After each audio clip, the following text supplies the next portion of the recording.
আলাইকুম রহমতুল্লাহি ওয়া বারাকাতুহু। প্রিয় মুসলিম ভাতৃবৃন্দ, আপনারা একটি বিষয় নিয়ে অনেকে কৌতূহলে আছেন যে এবছর 2024 সালে কোরবানির ঈদ নির্দিষ্ট কোন দিনে হবে। বিষয়টা নিয়ে অনেক জল্পনাও চলছে এবং সাধারণ মানুষ কিছুটা দ্বিধাবিভক্তের মধ্যে। তো এই বিষয়টা নিয়ে একটু আলোকপাত করতে চাইছি। বিগত 7ই জুন শুক্রবার ছিল জিলকদ মাসের 29 তারিখ। এই 29 তারিখে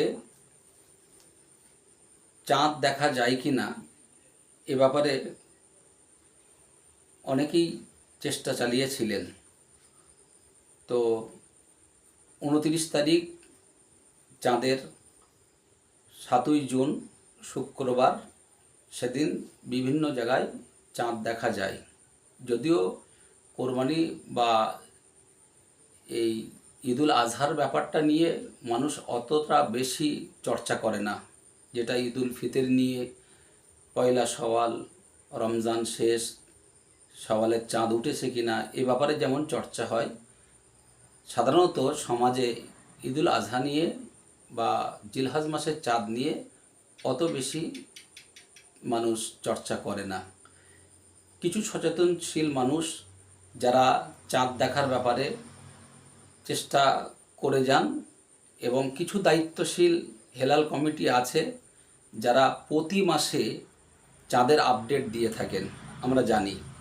যাই হোক, এবছর জিলহজ মাস কবে থেকে শুরু হচ্ছে এবং ঈদুল আজহা কবে হচ্ছে এই ব্যাপারটা নিয়ে গত শনিবার একটি ফেসবুক বার্তা সমাজে অনেকেই দেখেছেন, যে ফেসবুক বার্তার মাধ্যমে মানুষ একটা দ্বিধাবিভক্ত হয়ে পড়েছে যে ঈদ তাহলে 17 তারিখ সোমবার না 18 তারিখ মঙ্গলবার হবে।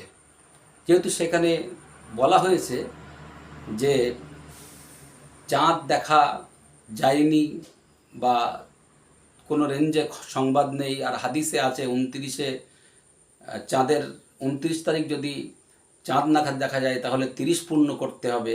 অনেকগুলো যুক্তিতর্ক, অনেক কিছু বলা হয়েছিল। ফলে সাধারণ মানুষের এক অংশ তারা এটা অনুমান করেছে যে মঙ্গলবার 18ই জুন ঈদ হচ্ছে। বিষয়টা যখন সোশ্যাল মিডিয়ায় ছড়িয়ে পড়ে তখন বিভিন্ন স্থান থেকে আমরা দেখি যে চাঁদ প্রকৃতপক্ষে কবে উদয় হয়েছে, যারা প্রতি মাসে চাঁদের আপডেট দেন এবং যারা চাঁদ দেখেছেন তারা এই বিষয়টা নিয়ে তখন তাদের ঘোষণাগুলোকে আরও স্পষ্ট করে দেন। তো এই বিষয়টা নিয়ে যেহেতু চাঁদ একেবারে সর্বজন দেখতে পাইনি, কিছু কিছু নির্দিষ্ট এলাকায় নির্দিষ্ট কিছু মানুষ, বিশেষ করে যারা চেষ্টা করেছেন তারাই দেখেছেন।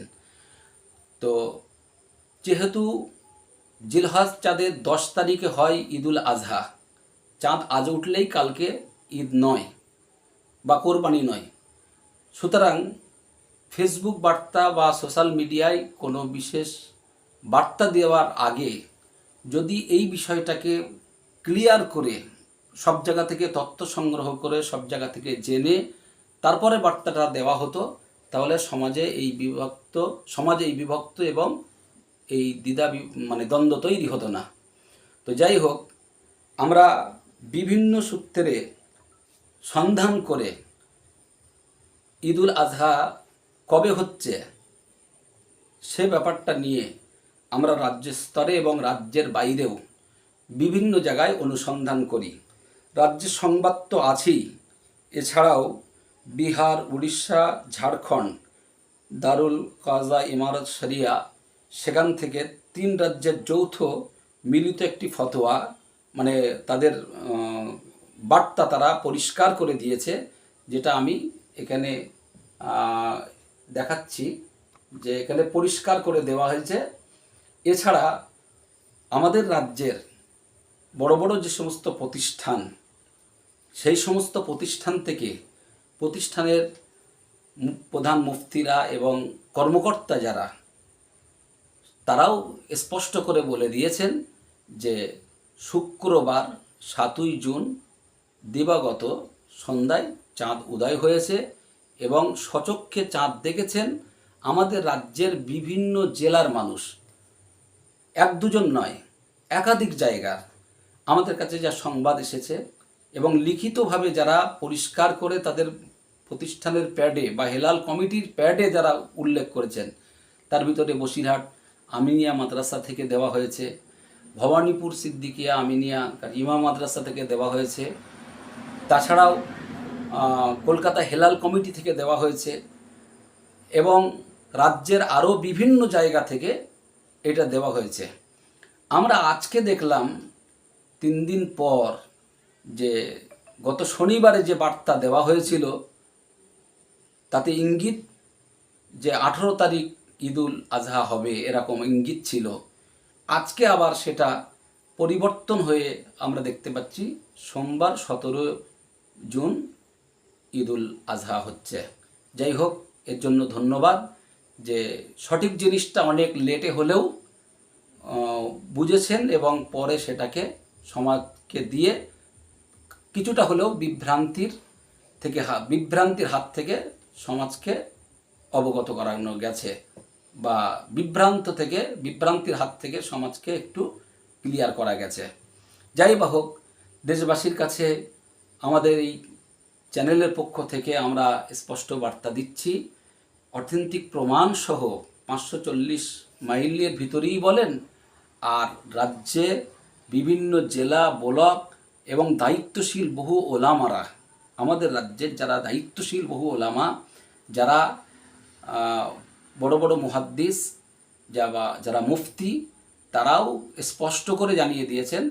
ভিডিওটা দীর্ঘ হবে বলে আমি সবগুলো আপনাদেরকে স্পষ্ট করছি না, যে আগামী 17ই জুন সোমবার ঈদুল আজহা অনুষ্ঠিত হবে এবং 9ই জিলহজ থেকে 13ই জিলহজ পর্যন্ত যে তাকবীরে তাশরিক, অর্থাৎ 16ই জুন ফজর থেকে 20ই জুন আসর পর্যন্ত তাকবীরে তাশরিক পড়তে হবে।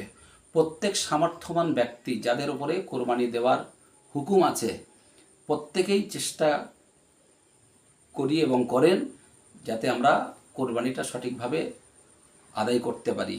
এবং মনে রাখতে হবে কোরবানিটা হবে কেবল আল্লাহরই উদ্দেশ্যে।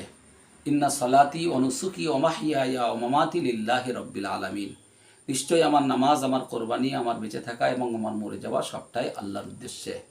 এবং যারা কোরবানি দাতা তাদেরকে কেবল আল্লাহ সন্তুষ্টির জন্যই কোরবানি দিতে হবে। লা ইয়ানালাল্লাহ লুহুমুহা ওয়ালা দিমাউহা ওয়ালাকিন ইয়ানালুহু তাকওয়া মিনকুম। কোরআন পরিষ্কার বলে দিয়েছে যে কোরবানিকৃত পশুর গোশত, হাড্ডি বা কোনো কিছুই আল্লাহ পাকের দরবারে পৌঁছায় কেবল তাকওয়া, খোদাভীতি, অর্থাৎ বিশুদ্ধ নিয়ত, আল্লাহ সন্তুষ্টির জন্য কোরবানি। 9ই জিলহজ অর্থাৎ 16ই জুন ফজর থেকে প্রত্যেক ফরজ নামাজের পরে যে তাকবীরে তাশরিক পাঠ করা ওয়াজিব, এই তাকবীরে তাশরিক সেটাও প্রত্যেকেই দায়িত্ব সহকারে পাঠ করবেন এবং যাদের কোরবানি দেওয়ার সামর্থ্য আছে প্রত্যেকেই কোরবানি দেবেন। রাজ্য জুড়ে, দেশ জুড়ে আগামী 17ই জুন সোমবার ইনশাল্লাহ ঈদুল আজহা অনুষ্ঠিত হবে এবং দেশ জুড়ে শান্তিতে কোরবানি হবে এই আশা রাখছি। যদিও কোরবানি ঈদের দিন এবং তারপরে আরও 2 দিন করা চলে, তবে প্রথম দিন উত্তম। তো কোরবানি সংক্রান্ত বিষয়ে আমরা আরেকটি ভিডিও পরে আপনাদেরকে দেব, যাতে কোরবানি বিষয়ে কিছু খুঁটিনাটি বিষয়ে আলোচনা থাকবে। আজ এই পর্যন্ত, দেখা হবে আবার পরের ভিডিওতে। আসসালামু আলাইকুম ওয়া রাহমাতুল্লাহ।